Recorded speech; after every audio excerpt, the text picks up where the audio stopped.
Assalamualaikum warahmatullahi wabarakatuh. Salam nasional merdeka. Ya, ini kita kembali lagi ngomong tentang napak tilas kebangsaan on the spot.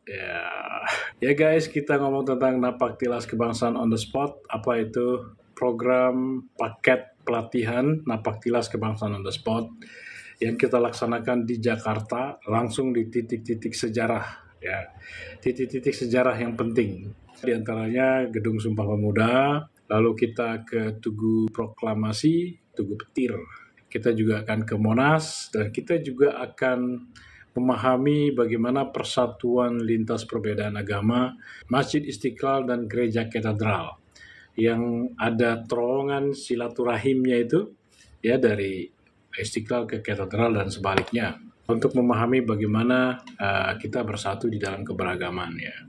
Walaupun kita beraneka ragam agama, tapi dengan silaturahim, hubungan kasih sayang, kita dapat bersatu. Nah, itulah ketuhanannya. Ketuhanan itu mengajarkan kita itu untuk bersatu ya. Bukan bicara doktrin, bukan bicara label agama, tapi kita bicara cinta kasih yang dapat mempersatukan semua umat beragama. Nah, kita juga akan ke tempat penyusunan Pancasila, yaitu di Gedung Pancasila, dan bisa juga kita ke Stovia ya, tempat terjadinya pertama kali kebangkitan nasional. Jadi maksudnya adalah kalau kita mau memahami siapa kita dan mau kemana kita sebagai bangsa, termasuk memahami Pancasila, ya kita harus kembali kepada sejarah itu dulu ya.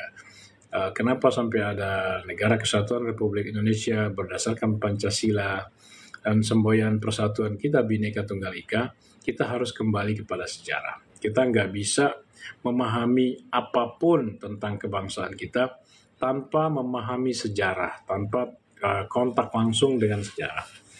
Nah, cara kita memahami sejarah yang paling keren, yang paling bagus adalah bukan dengan hanya kita membaca buku-buku sejarah, ya kan? Bukan hanya ikut webinar. Cara memahami sejarah itu adalah dengan kita datang langsung ke titik-titik sejarah. Ya. Jadi kita melihat langsung titik-titik sejarah. Di situ kita akan tahu apa pikiran para pendiri bangsa kita di situ, apa kejiwaannya, apa kebatinannya, semangatnya, tekadnya, pemahamannya, apa yang mereka pahami tentang kemerdekaan misalnya gitu. Apa semangat yang membakar perjuangan pergerakan kemerdekaan, apa sebenarnya yang lahir di proklamasi itu, kenapa Republik Indonesia dikatakan lahir di proklamasi, apa maksudnya, dan apa implikasi dan dampak terhadap pembentukan dan pendesainan daripada negara kita. Kita nggak bisa mengira-ngira begitu saja. Jadi kita harus kembali ke sana. Sebenarnya sejarah-sejarah yang saya sebutkan tadi, itu sebenarnya sejarah-sejarah yang terkait langsung dengan pembukaan Undang-Undang Dasar 45 ya. Kita tahu bahwa pembukaan Undang-Undang Dasar 45 ada 4 alinea. Alinea yang pertama adalah paham kita tentang kemerdekaan ya. Paham kita tentang kemerdekaan. Alinea yang kedua adalah perjuangan pergerakan kemerdekaan kita dan visi kemerdekaan kita. Dan yang ketiga adalah pernyataan kemerdekaan kita yang tidak lepas daripada berkat dan rahmat Tuhan Yang Maha Kuasa itu. Dan yang alinea keempat adalah bagaimana kita menyelenggarakan kemerdekaan kita dengan kita menyusun sebuah negara, membentuk sebuah pemerintahan yang akan menjadi alat buat kita untuk mencapai cita-cita sosial kita gitu loh. Nah, itulah isi daripada pembukaan Undang-Undang Dasar 45 itu, alinea-alinea yang 4 alinea itu. Ada alur ya, ada alur sejarah di situ. Di situ ada kebangkitan nasionalnya, di situ ada Sumpah Pemuda, puncak daripada kebangkitan nasional, di mana kita bersumpah untuk menjadi Indonesia. Karena sebelumnya kita belum mempunyai nama gitu kan. Karena yang kita perjuangkan kemerdekaannya itu harus jelas siapa. Yang kita perjuangkan pergerakan kemerdekaannya itu adalah Indonesia. Indonesia yang mana? Indonesia yang terbentuk di Sumpah Pemuda. Dari situlah kita memperjuangkan kemerdekaan kita sampai kepada titik kita merdeka. Ya, kemerdekaan Indonesia itu selama 17 tahun ya, dari Sumpah Pemuda sampai dengan proklamasi. Itulah kita kenal dengan perjuangan pergerakan kemerdekaan Indonesia. Kalau kita baca pembukaan dan perjuangan pergerakan kemerdekaan Indonesia telah sampailah kepada saat yang berbahagia dengan selamat sentosa mengantarkan rakyat Indonesia ke depan pintu gerbang kemerdekaan negara Indonesia yang merdeka, bersatu, berdaulat, adil, dan makmur. Jadi ada perjuangan pergerakan kemerdekaan mulai dari titik Sumpah Pemuda. Kita didorong oleh pemahaman bahwa kemerdekaan itu ialah hak segala bangsa, penjajahan dan dunia harus dihapuskan karena tidak sesuai dengan prinsip kemanusiaan dan keadilan. Itu mendorong kita untuk ingin merdeka, ingin membebaskan diri kita dari penjajahan, ingin memutus tali ikatan si kolonial atas diri, tanah air, dan bangsa kita, supaya kita bebas dan kita bisa menjalani kehidupan kebangsaan kita yang bebas dengan jalan kita membentuk negara, membentuk pemerintahan yang fungsinya adalah untuk melindungi, mencerdaskan, mensejahterakan kita dengan negara itu juga kita turut mewujudkan perdamaian dunia. Kan gitu ya. Kita harus menggali pembukaan dulu supaya kita tahu alurnya itu. Nah, dari situlah kita akan bisa memahami Pancasila ya. Pancasila itu kenapa Pancasila itu sila-silanya tuh seperti itu gitu loh. Kenapa sila-silanya ada ketuhanan yang Maha Esa, kemanusiaan yang adil dan beradab, persatuan Indonesia, kerakyatan gitu. Kenapa bukan kerajaan? Kenapa hikmat kebijaksanaan? Kenapa bukan seorang raja aja sekalian gitu kan, nggak pakai hikmat kebijaksanaan biar pikirannya si raja aja yang kita pakai gitu kan. Kenapa ada permusyawaratan situ ya? Kenapa ada keadilan sosial? Jadi kita nggak bisa memahami Pancasila tanpa kita memahami pembukaan Undang-Undang Dasar 45. Ya, kalau kita memahami Pancasila secara langsung ngomong Pancasila, langsung nyusun Undang-Undang Dasar, itu pasti pemahaman kita itu bolong-bolong ya. Pemahaman kita itu banyak cacatnya gitu, nggak sempurna. Oleh karena itu ya kita harus tahu ketika kita bicara tentang penyusunan negara di alinea keempat itu jelas mengacu kepada alinea yang ketiga ya. Kemudian daripada itu, kemudian setelah kan daripada itunya itu apa? Proklamasi ya. Jadi kemudian daripada proklamasi atau setelah kita ngomong masalah proklamasi itu, maka ya kan, untuk membentuk suatu pemerintah negara Indonesia yang melindungi, yang fungsinya untuk ini, ya kan, bla bla bla, ya kan, maka disusunlah kemerdekaan kita itu. Jadi disusunlah kehidupan kebangsaan kita yang merdeka oleh proklamasi itu. Itu maksudnya. Ya. Dalam suatu susunan Undang-Undang Dasar kan gitu kan, kita susun dalam Undang-Undang Dasar 45, acuan pendasarannya adalah kepada Pancasila kan gitu kan, dari sisi persatuannya, politiknya, demokrasinya, kemudian ekonominya, hingga ada kebudayaan, hingga kepada kepribadian ya, dan yang bicara moralitas dan etika itu alurnya seperti itu. Baru kita bisa ngomong Pancasila kan gitu. Jadi kalau Pancasila itu dia nggak bisa lepas dari bicara proklamasi. Di dalam proklamasi itu ada ajaran, bukan cuma sekedar kita menyatakan kemerdekaan gitu ya, bukan cuma sekedar pengumuman atau berlepas diri dari penjajah atau mengusir penjajah, bukan cuma sekedar itu. Proklamasi itu mempunyai ajaran kemerdekaan, idealisme kemerdekaan yang sebenarnya adalah 11-12 dengan cinta kasih. Proklamasi mengandung idealisme kemerdekaan, paham kemerdekaan. Makanya kalau kita mempunyai idealisme kemerdekaan, kita akan menjadi manusia yang mampu untuk saling hormat menghormati. Kalau kita berpikir setiap orang itu merdeka, setiap bangsa itu merdeka, nggak boleh bangsa saling menjajah gitu ya. Kita adalah bangsa yang menghormati kemerdekaan semua bangsa dan mengajak kepada persaudaraan bangsa-bangsa. Kemarin Pak Prabowo berpidato di PBB membawa sebuah resolusi two state resolution, resolusi dua negara, pengakuan kepada dua-duanya, bukan hanya satu. Jadi yang dibela oleh Pak Prabowo bukan hanya Palestina dan gak ada hubungannya dengan karena sama-sama Muslim misalnya. Tapi ini bicara kemerdekaan, bicara hak asasi manusia, bicara martabat manusia. Gak boleh manusia menggenosida manusia lain. Gak boleh manusia membunuh manusia lain. Tapi manusia itu adalah satu, keluarga besar harus mampu bekerja sama, tolong-menolong, gotong royong di atas hubungan cinta kasih yang baik. Palestina harus dijamin kemerdekaannya, tapi juga kita harus menjamin keamanan daripada Israel. Nah, itulah yang disebut dengan kita menghormati kemerdekaan hak semua bangsa, dan kita mengajak kepada persaudaraan bangsa-bangsa.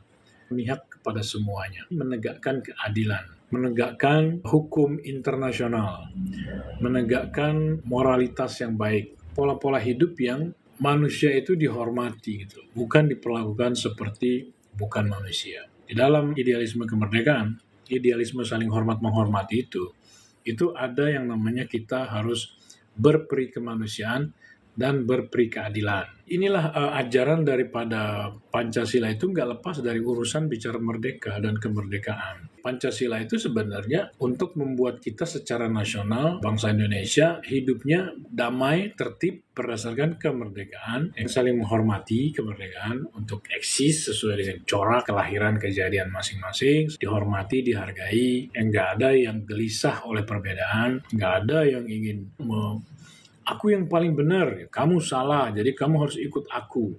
Kepribadian Pancasila tidak seperti itu. Kepribadian Pancasila adalah kepribadian yang saling hormat menghormati.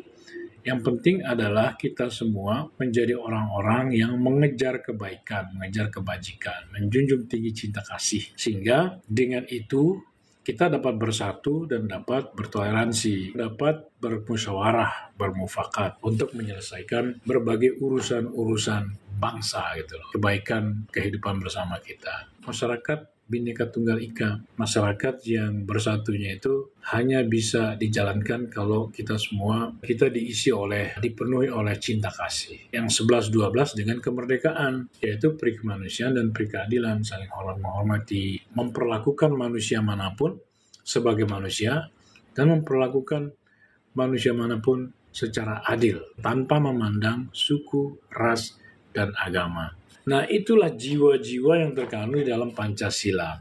Ketika kita mengatakan ketuhanan yang Maha Esa, dalam rangka supaya kita itu hidup bareng di dalam perdamaian, ketertiban yang berdasarkan saling hormat menghormati kemerdekaan, berdamai secara abadi, dan berbagi kesejahteraan dengan berkeadilan sosial. Nah, itu maksudnya.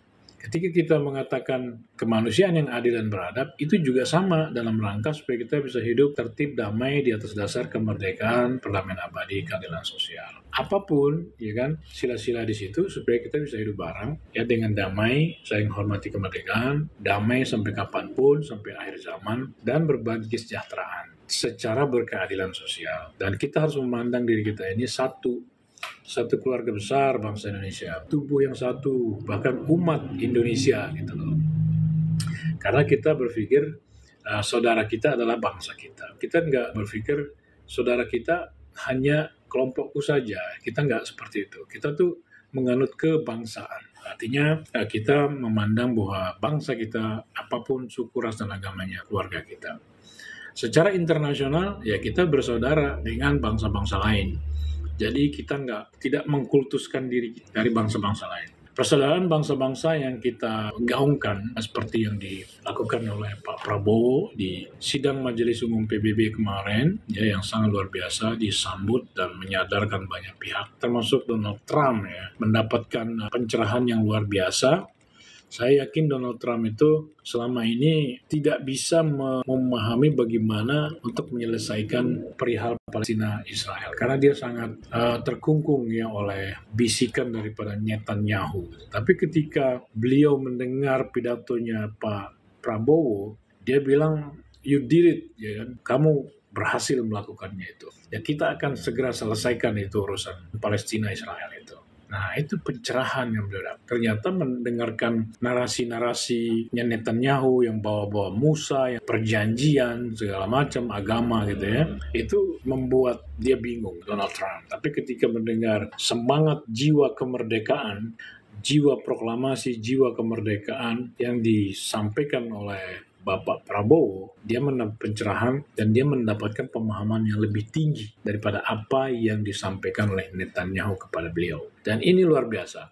Dan saya kira melalui pidato daripada Pak Prabowo, itu tuh seperti kalau dunia ini diibaratkan sel telur ya, yang mungkin pintunya itu adalah Donald Trump. Dan mereka yang hadir di sidang Majelis Umum PBB itu tanggal 23 atau tanggal berapa kemarin itu ibaratkan itu sel telur. Nah, apa yang disampaikan oleh Pak Prabowo itu adalah spermnya spermanya gitu kan. Disitulah ketemu sperma dan sel telur itu, bumi dan idealisme kemerdekaan. Karena ilmunya Netanyahu itu ilmu imperialisme kolonialisme yang juga sebenarnya dianut oleh masyarakat Barat ya, Eropa, Amerika. Ketika kita dijajah Belanda itu, kita hidup di dalam alam imperialisme kolonialisme sebagai kerangka bernegara. Kita nggak tahu ilmu lain gitu, selain daripada imperialisme kolonialisme, dunia penaklukan, pendudukan, penjajahan, perbudakan itu ya. Dan orang-orang zaman dulu memandang bahwa diperbudak itu bagian daripada menyelamatkan hidup mereka. Zaman dulu itu umum kalau orang berdoa, misalnya dia mempunyai pemimpin yang zalim di negerinya, mereka berdoa, ya Tuhan, kirimkanlah kami penakluk ke negeri kami. Jadi orang yang akan menaklukkan dan menduduki negerinya dia, dan kemudian nanti dijajah oleh penakluk itu, dan mereka mengharapkan bahwa penakluk itu akan membawa kehidupan yang lebih baik buat mereka. Itu biasa, karena memang pola pikirnya orang zaman dulu itu seperti itu, imperialisme dan kolonialisme. Tapi itu sebenarnya masih dunia hutan, karena itu budaya mangsa memangsa. Kalaupun di dalam agama ada dikatakan perang gitu kan, jalan perang, senjata, to kill or to be killed, itu sebenarnya bukan ajaran hakikinya agama gitu. Sama dengan memisahkan diri dari kelompok yang berbeda secara agama misalnya. Itu juga bukan ajarannya hakiki daripada agama itu. Itu adalah keterpaksaan zaman yang mau nggak mau harus dilakukan supaya nggak musnah, supaya nggak hancur. Agama pun akhirnya masuk ke dalam dunia jalan perang, atau terpaksa memutuskan kaumnya dengan kelompok-kelompok lain, dengan kaum-kaum yang lain. Yang artinya bahwa itu sesuatu yang harus berdinamis. Di masa yang akan datang itu harus berubah. Harus naik level, harus progresif, harus maju, berdinamis gitu kan. Maju tapi bukan maju datar, tapi maju naik level. Apa yang kita lakukan dengan konstitusi kita, kemerdekaan hak segala bangsa dan seterusnya, itu adalah dalam rangka untuk menghapuskan pola lama yang sudah usang. Dunia imperialisme kolonialisme kita hapuskan dengan dunia kemerdekaan kebangsaan. Makanya kehidupan berbangsa bernegara kita ini adalah suatu bentuk kehidupan di dalam kerangka kemerdekaan kebangsaan Indonesia. Yang di dalam kerangka itu kita membentuk kehidupan bermasyarakat kita. Kita membentuk kehidupan berbangsa bernegara kita di dalam kerangka kemerdekaan kebangsaan. Undang-Undang Dasar 45 adalah ada di dalam kerangka kemerdekaan kebangsaan, bukan di dalam kerangka imperialisme kolonialisme. Makanya nggak mungkin negara kita menjadi negara imperium, ya, nggak mungkin. Ya. Kita adalah negara kebangsaan, bukan negara imperium, bukan negara penakluk, pendudukan, ya, tapi negara kebangsaan. Akhirnya kita bisa memahami alur, arah, ajaran, ya semangat, jiwa daripada Pancasila itu dengan memahami dulu pembukaan Undang-Undang Dasar 45. Gitu. Itulah caranya supaya kita memahami negara kita, negara kesatuan Republik Indonesia berdasarkan Pancasila, semboyan Bhinneka Tunggal Ika. Kita harus memahami dulu pembukaan Undang-Undang Dasar 45 sebagai alur sejarah. Dia itu bisa dikatakan dari tahun 1908 sampai dengan 1945 bahkan sampai 1959. Nah inilah perjalanan inti daripada sejarah kita itu.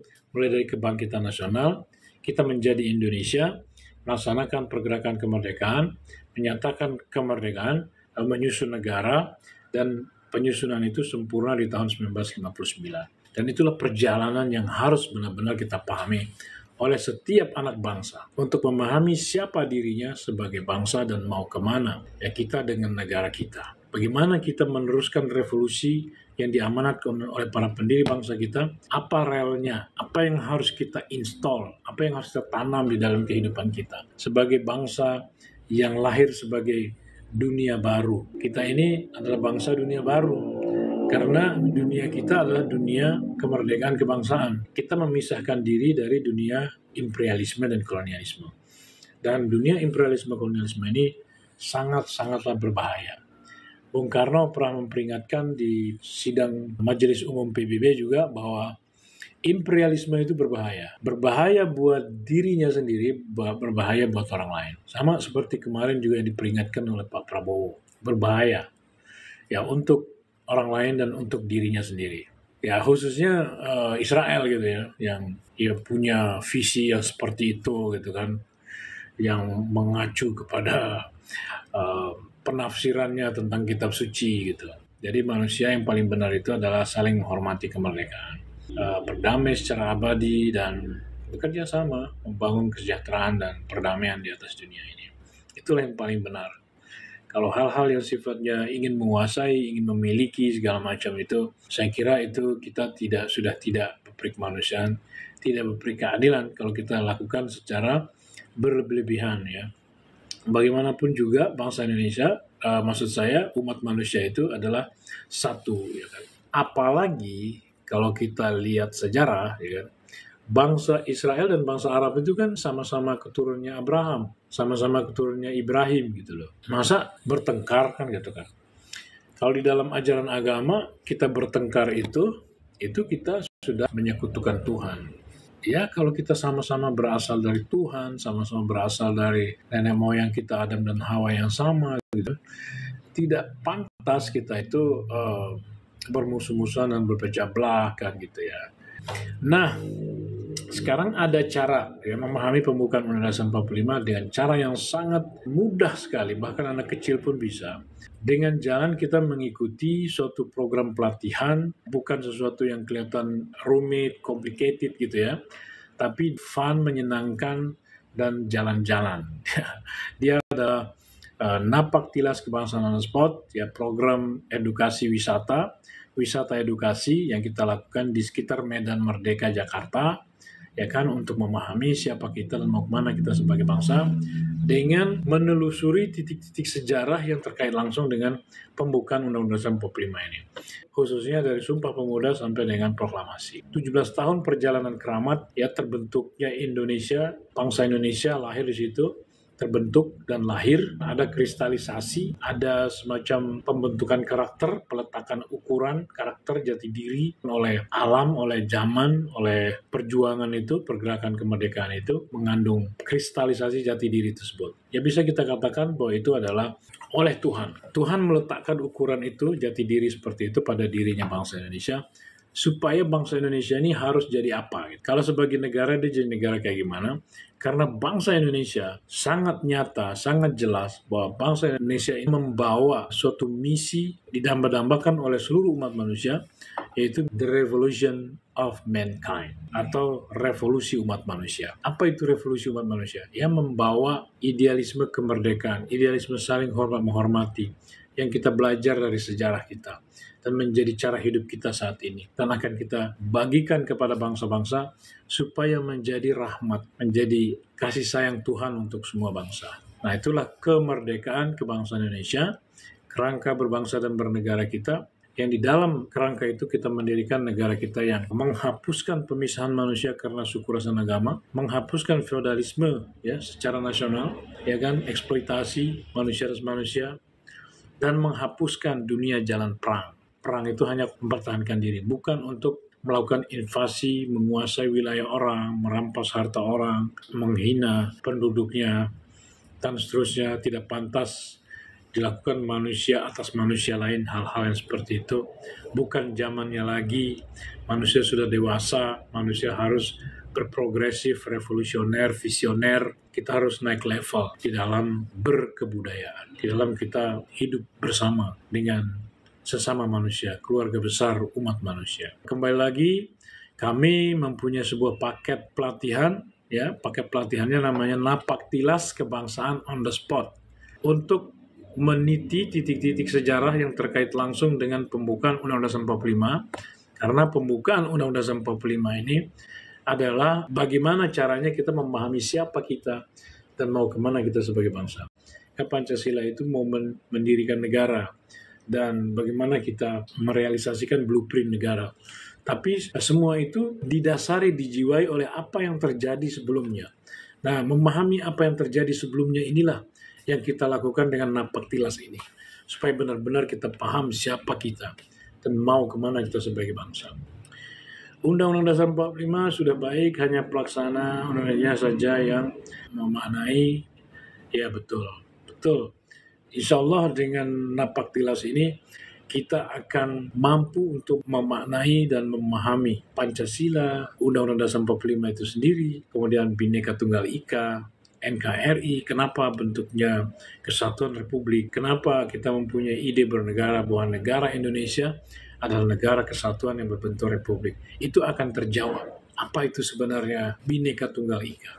Kenapa kita harus datang ke Masjid Istiqlal dan Gereja Katedral yang di bawahnya itu ada terowongan silaturahim untuk memahami bagaimana sih persaudaraan lintas agama sehingga itu dapat berjalan, kita merasa satu bangsa, nggak merasa terpisah-pisah, tetap kita merasa satu bangsa karena kita bermindset kebangsaan, artinya keluarga kita bukan hanya sesama golongan kita saja gitu kan, tapi dengan semua bangsa Indonesia itu adalah kita satu keluarga. Ya, napaktilas kebangsaan on the spot. Oke guys ya, besok tanggal 27 ada napaktilas kebangsaan on the spot di Medan Merdeka Jakarta, sekitar Monas, Gedung Sumpah Pemuda, titik proklamasi, terowongan silaturahim yang ada antara Gereja Katedral dan Masjid Istiqlal. Untuk investasinya guys, itu hanya 245, dapat kaos, dapat makanan, ya, dapat transportasi. Insya Allah tuh kita seenggak-enggaknya sekali seumur hidup untuk memahami siapa kita dan mau kemana kita sebagai bangsa dengan memahami secara mendalam pembukaan Undang-Undang 45 yang mempunyai timeline sejarah di dalamnya itu. Ini sebenarnya napaktilas pembukaan Undang-Undang 45. Jadi kita menapaktilasi pembukaan Undang-Undang 45. Yang menjalankan ini namanya Rumah Kebangsaan Pancasila. Ya, Rumah Kebangsaan Pancasila bisa dicari di internet. Rumah Kebangsaan Pancasila gitu ya. Di Google ketik. Nah, nama programnya adalah Napaktilas Kebangsaan on the Spot. Ya, Napaktilas Kebangsaan on the Spot. Oke, buat kawan-kawan yang ingin memahami siapa kita dan mau kemana kita sebagai bangsa, ini adalah momen kita membela negara kita. Momen kita kalau kita mau membuat negara kita maju, mengalami kemajuan yang pesat ya, untuk supaya masa depan kita semua, masa depan generasi kita yang akan datang, kita harus bergerak dan dimulai dari diri kita sendiri. Bagaimana caranya? Mari kita mengikuti Napaktilas Kebangsaan on the Spot ya, untuk memahami siapa kita sebagai bangsa dan mau kemana kita dengan negara kita, menapaktilasi pembukaan Undang-Undang 45 yang mengandung titik-titik sejarah yang keramat terkait langsung dengan pembukaan Undang-Undang 45 dari era kebangkitan nasional, Sumpah Pemuda, perjuangan pergerakan kemerdekaan, dengan proklamasi dan kita menyusun mendirikan negara kita hingga nanti kita sehingga kita menjadi tahu apa yang kita lakukan di dalam merealisasikan, mewujudkan blueprint daripada negara kita. Nah, kalau masyarakat, rakyat Indonesia, bangsa Indonesia paham dengan siapa dirinya dan mau kemana kita sebagai bangsa, apa rel revolusinya, apa aja yang dibangun gitu kan di dalam merealisasikan blueprint negara atau merealisasikan Garuda Pancasila. Garuda Pancasila itu kan lambang negara, negara kita NKRI konseptual lah gitu kan. Ya, bagaimana kita mewujudkan Garuda Pancasila itu sebagai masyarakat Indonesia yang adil dan makmur. Itu kita baru bisa mengerti dengan jalan kita menjalankan Napaktilas Kebangsaan on the spot. Thank you so much. Ya, terima kasih. Mudah-mudahan kita semua bisa menjadi patriot proklamasi, pembela Garuda Pancasila. Artinya kita mewujudkan Garuda Pancasila itu menjadi masyarakat Indonesia yang adil dan makmur. Itulah bagaimana kita meneruskan revolusi. Kita mempunyai tugas atau amanat di pundak kita, di tangan kita ada tongkat estafet yang harus kita teruskan sebagai amanat daripada para pendiri bangsa kita, yang harus kita teruskan kepada garis finish karena revolusi kita belum selesai. Internalisasi daripada apa di dalam Undang-Undang Dasar 45 itu, ajaran Pancasila, Undang-Undang Dasar 45 itu belum terinternalisasi dengan baik dan dengan murni. Ya, oleh karena itu dengan cara ini kita semua akan dapat memahaminya supaya kita bisa menjadi patriot proklamasi, guys.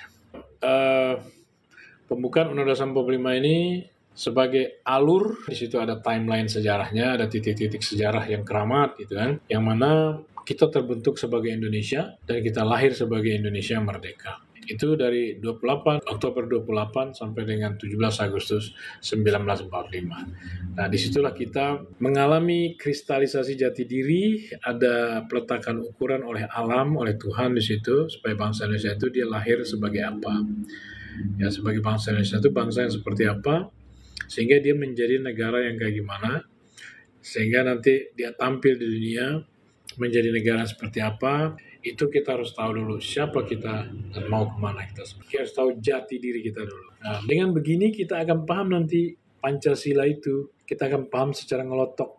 Ya, nggak paham secara bolong-bolong. Ayo kita berjuang ya. Mari sudah waktunya kita berjuang ya, membela negara kita karena kita sudah tahu siapa diri kita sebagai bangsa. Jangan sampai kita nyontek bangsa lainnya. Jangan sampai kita menjadi bangsa lain. Jangan sampai kita menjadi zombinya bangsa lain gitu loh. Apa itu zombie bangsa lain? Ya, kita itu kayak setengah hidup, setengah mati. Jadi kita ya manut sama bangsa lain gitu ya. Karena kita kayak lumpuh gitu, kita nggak tahu bagaimana kita menjadi diri kita sendiri, dan karena kita setengah lumpuh gitu kan, kita menjadi bangsa lain. Nah gitu. Padahal kita mempunyai jati diri kita sendiri sebagai bangsa Indonesia. Ya kita jangan menjadi negara lain, misalnya jangan menjadi khilafah, jangan menjadi negara Zionis, ya kita jadi aja negara Indonesia. NKRI harga mati, NKRI harga mati. Negara-negara ala bangsa lain, no. Oke, sekarang waktunya kita ngomong masalah sila-sila Pancasila. Jadi dengan dasar pembukaan Undang-Undang 45 ini, kita akan mudah memahami Pancasila itu apa sih, ya kan? Kita tahu bahwa Pancasila itu adalah dasar negara. Dasar negara untuk mempersatukan, itu yang pertama. Kita mempersatukan bangsa kita yang beraneka ragam, agama, suku, dan ras, ya kita persatukan, supaya di atas persatuan itu kita bisa meletakkan organisasi negara kita. Dan dengan negara itu, kita mempunyai alat untuk mewujudkan cita-cita sosial kita. Nah, itulah kira-kira ringkasan pembagian daripada sila-sila Pancasila. Sila-sila pemersatuan, sila sistem organisasi negaranya, dan sila tentang berbagi kesejahteraannya, ya, yang mengacu pada masyarakat Indonesia yang adil dan makmur. Jadi sila 1, 2, dan 3 itu adalah sila persatuan. Bagaimana caranya kita menjadi negara kesatuan? Karena arah daripada pembentukan, pendirian, penyusunan daripada negara kita, rumusnya adalah bahwa negara Indonesia adalah negara kesatuan yang berbentuk republik. Nah itu. Ini adalah hikmat yang kita dapat di proklamasi. Ketika kita lahir ya sebagai Indonesia merdeka, maka kita lahir sebagai Indonesia merdeka yang tidak bisa dibagi-bagi. Indonesia merdeka yang bukan hanya satu nusa, satu bangsa, satu bahasa, tapi juga Indonesia merdeka yang bulat mutlak. Dari mana idenya kok seperti itu? Itu adalah pengalaman sejarah. Kita selama 17 tahun dari Sumpah Pemuda sampai dengan proklamasi, kita dibakar oleh semangat ingin merdeka. Dan kalau kita mau merdeka, kita harus bersatu. Itu pasti. Dan kalau kita mau bersatu, kita harus menerima keberagaman, keanekaragaman bangsa kita. Jadi itu, kalau mau merdeka, kita harus bersatu. Kalau kita mau bersatu, kita harus menerima keanekaragaman bangsa kita. Baru kita bisa memperjuangkan kemerdekaan kita ya. Kemerdekaan siapa? Kemerdekaan Indonesia. Indonesia mana? Indonesia yang terbentuk di Sumpah Pemuda, yang berkumpul di Sumpah Pemuda, yang menyatakan sumpah menjadi Indonesia dengan mindset Indonesia Raya 3 stanza dan identitas merah putih. Dengan cita-cita luhur, ingin berkehidupan kebangsaan bebas dengan membentuk negara Indonesia yang merdeka, bersatu, berdaulat, adil, dan makmur. Kita harus bisa bersatu, satu kesatuan wilayah, satu kesatuan kebangsaan, satu kesatuan kenegaraan, satu kesatuan ideologi, satu kesatuan cita-cita sosial yang hidup pelaksana api unggun like a burning fire. Itu tugasnya Pancasila, bagaimana menjadikan kita sebagai negara kesatuan. Makanya ada sila 1, sila 2, sila 3. Sila 1 adalah mempersatukan kita dengan seluas-luasnya persatuan, jadi mencakupi seluruh bangsa Indonesia dipersatukan. Artinya termasuk harus bisa mempersatukan bangsa Indonesia yang beraneka ragam agama gitu loh. Bagaimana cara mempersatukan bangsa Indonesia yang beraneka ragam agama? Ya silanya adalah ketuhanan yang Maha Esa. Ya kan, karena kita adalah bangsa yang berketuhanan, semua punya agamanya masing-masing. Ya tapi berbeda, dan perbedaan itu harus dihormati. Tidak boleh ada penyeragaman, karena kita harus saling hormat menghormati kemerdekaan. Kita diajari oleh perjuangan kemerdekaan bahwa kita harus saling hormat menghormati untuk kita bisa bersatu dan untuk kita bisa merdeka. Dan persatuannya harus menghormati perbedaan. Jadi persatuannya adalah dengan ketuhanan yang Maha Esa, yaitu di situ ketuhanan berarti kan kita bicara kebaikan ya. Kalau kita tanya sama Pak Ustadz gitu, apa sih yang diturunkan oleh Tuhan Pak Ustadz kepada manusia itu? Pasti Pak Ustadznya akan jawab kebaikan. Nah, Pak Ustadznya bilang kebaikan. By the way, ada Pak Ustadz gak situ? Kebaikan. Jadi kebaikan itu sesuatu yang universal. Kebaikan itu semua orang nyambung gitu loh. Kita semua kalau kita ketemu sama-sama baik, halo, wah gitu, halo, ya, sama-sama baik soalnya, ya. Salaman, ingin ngobrol, ingin berbagi, makan pisang goreng bersama, ngopi bareng, rokok bareng gitu kan, baik. Jadi itulah kita dihubungkan oleh kebaikan. Kita harus menjadi orang yang mengejar kebaikan. Kalau si A mengejar kebaikan, si B mengejar kebaikan, walaupun dia beda agama, beda keyakinan, beda doktrin, beda label agama, itu mereka dapat bersatu. Karena kebaikan itu tidak merugikan siapapun. Pasti akan membuat senang orang lain, apapun dari manapun dia datang. Apapun agamanya, apapun suku rasnya, pasti dia senang dibaikin. Nggak ada orang yang suka dijahatin, ya, dizalimin, dibenci. Kita harus kebaikan. Jadi ketuhanan itu adalah bicara kita bersatu di atas dasar kebaikan. Kita bersatu di atas dasar kebajikan. Kita bersatu di atas dasar cinta kasih. Nah, kalau udah ngomong cinta kasih itu nama Tuhan. Kalau cinta kasih berarti kasih sayang, berarti kita saling mengasihi, saling menyayangi. Intinya rumusnya adalah kita harus berbuat baik karena kebaikan ini nyambung sama semua orang. Itulah ketuhanan yang Maha Esa itu. Terus ada Tuhan itu Esa. Ini bukan bicara doktrin agama tertentu, tapi kita berbicara Tuhan itu Esa, artinya Tuhan itu Tuhannya semua. Kita semua merasa diciptakan oleh pencipta yang sama. Kita nggak mungkin diciptakan oleh pencipta yang berbeda-beda. Pasti kita diciptakan oleh pencipta yang itu-itu juga. Apapun doktrin agama kita, apapun label agama kita, apapun nama keyakinan kita, sebutannya apa itu ya, tetap aja kita diciptakan oleh pencipta yang sama, itu-itu aja gitu loh. Jadi kalau kita ngomong bersatu, kita jangan bawa-bawa doktrin. Jangan bawa-bawa label agama. Kalau itu nggak bisa diapa-apain gitu loh. Yang penting kan kita diciptakan oleh pencipta yang sama, ya kan? Kita bersatu karena kita merasa diciptakan oleh pencipta yang sama. Kita merasa satu keluarga karena berasal dari pencipta yang sama. Itu Esa itu begitu maksudnya. Berarti Tuhan kita semua ya itu aja, Tuhan yang sama sebenarnya. Itu secara faktanya itu seperti itu, secara hakikinya itu seperti itu. Ya kalau doktrin kan itu bahasa ya, bukan Tuhan. Jadi kalau bahasa itu boleh berbeda, bahasa warna kulit apa segala macam boleh berbeda. Tapi kalau Tuhan itu jangan sampai berbeda gitu loh. Bagaimana kita mengatakan Tuhan itu berbeda? Kita berpecah belah. Kita bermusuh-musuhan hanya karena perbedaan agama. Kita bermusuh-musuhan, berpecah belah. Termasuk perbedaan karena bermusuh-musuhan karena kepentingan, karena hal-hal yang seperti itu. Nah, itu namanya kita mengatakan Tuhan kita berbeda. Jadi kita berpisah aja. Makanya kalau kita pecah belah, musuh-musuhan, kita disebutnya tidak mengesahkan Tuhan. Atau kita itu sama juga menyekutukan Tuhan. Atau kalau bahasa agamanya, itu musyrik. Musyrik itu artinya kita nggak mengesahkan Tuhan maksudnya. Di pikiran kita ini, walaupun dengan mulut kita mengaku mengesahkan Tuhan, tapi dengan pikiran kita, dengan perbuatan kita tidak mengesahkan Tuhan.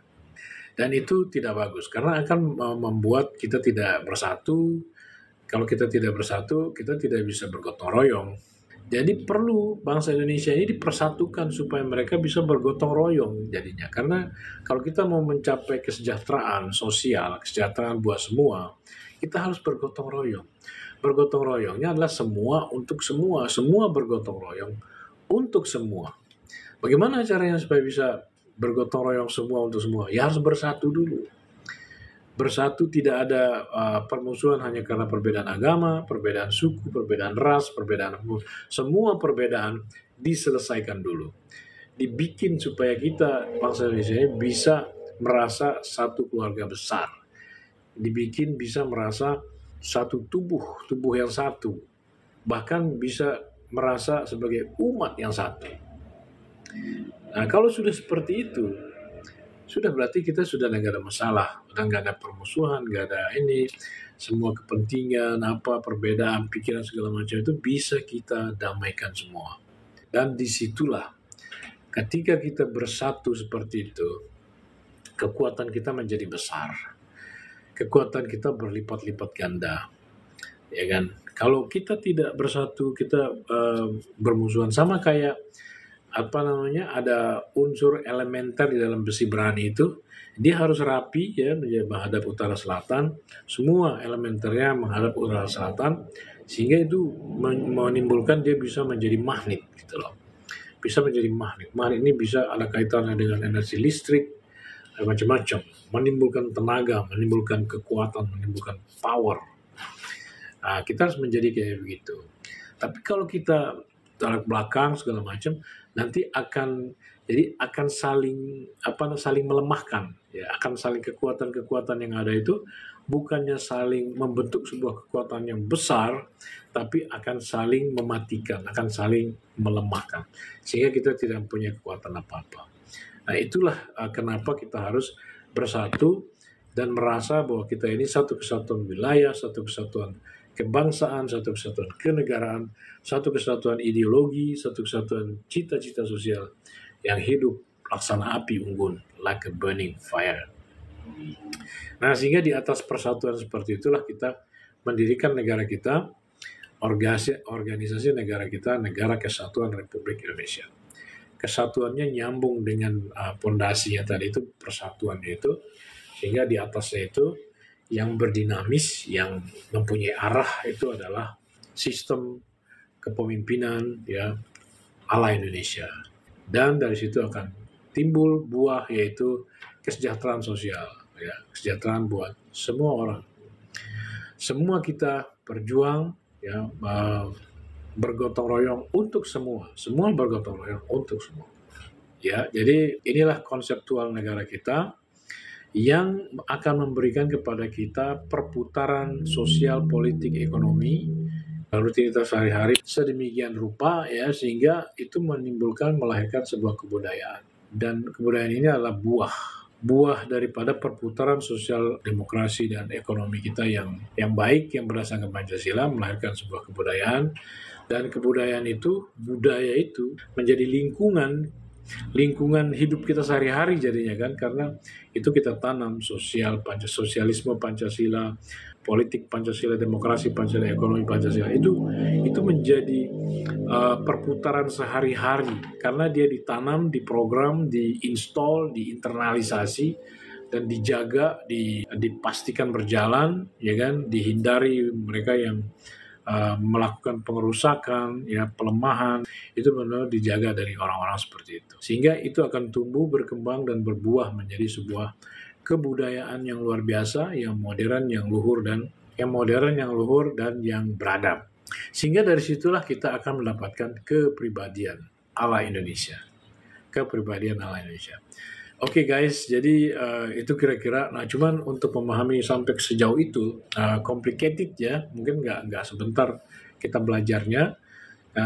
Cara belajar yang paling singkat hanya dengan beberapa jam saja ya, kita sambil berwisata, belajar sambil berwisata di Monas, ke Sumpah Pemuda, ke titik proklamasi ya kan, termasuk terowongan silaturahim kita datengin. Ya, kita berwisata di sana sambil beredukasi kebangsaan, belajar kebangsaan. Insya Allah kita akan dapat memahami pola gitu. Kita akan memahami logikanya, rumus memahami siapa kita sebagai bangsa dan mau kemana. Nah, dengan itu kita bisa mengembangkan pemahaman kita, nggak bingung dengan karakter bangsa kita sendiri ya. Sebenarnya kenapa sih kita bingung? Kadang-kadang kita seperti Bhinneka Tunggal Ika aja sesuatu yang asing gitu ya. Seperti kedaulatan rakyat juga kayaknya kita, iya bagus sih kedaulatan rakyat, tapi kita masih belum nyambung. Kenapa harus kedaulatan rakyat? Dan kita juga memahami bagaimana semua itu tidak bertentangan dengan ajaran Tuhan, ajaran agama manapun. Nah, ini juga bagian yang penting. Bagaimana kita melihat kebangsaan kita itu kebangsaan yang tidak putus gitu ya, dari religiusitas kita, dari spiritualitas keagamaan kita masing-masing gitu ya. Nah, disinilah kita akan merasa bangga, merasa senang, merasa membela, bangkit semangat, menyala apinya, menjadi patriot proklamasi, membela Garuda Pancasila, turut mensukseskan nation character building. Ya, karena Semua bermula dari nation character building. Ya, kalau kita mau membangun ekonomi, membangun pertahanan, membangun teknologi dan lain-lain, kita tidak boleh melupakan nation character building. Nation character building adalah jiwa daripada semua aktivitas dan rutinitas berbangsa, bernegara, dan bermasyarakat kita di Indonesia. Oke guys, saya kira itu ya untuk hari ini. Jangan lupa ikutin Napaktilas Kebangsaan on the Spot tanggal 27 September 2025 bersama Rumah Kebangsaan Pancasila. Investasi 245 saja, dan dapat kaos, dapat makanan ya untuk acaranya ya, supaya kita semua dapat dengan nyaman melaksanakan wisata edukasi kebangsaan kita. Kalau kita sudah paham siapa kita dan mau kemana, kita akan lebih kenyang lagi ya. Karena kita sudah menemukan siapa diri kita. Terima kasih sekali lagi. Mohon maaf kalau ada salah-salah kata. Assalamualaikum warahmatullahi wabarakatuh. Salam nasional merdeka.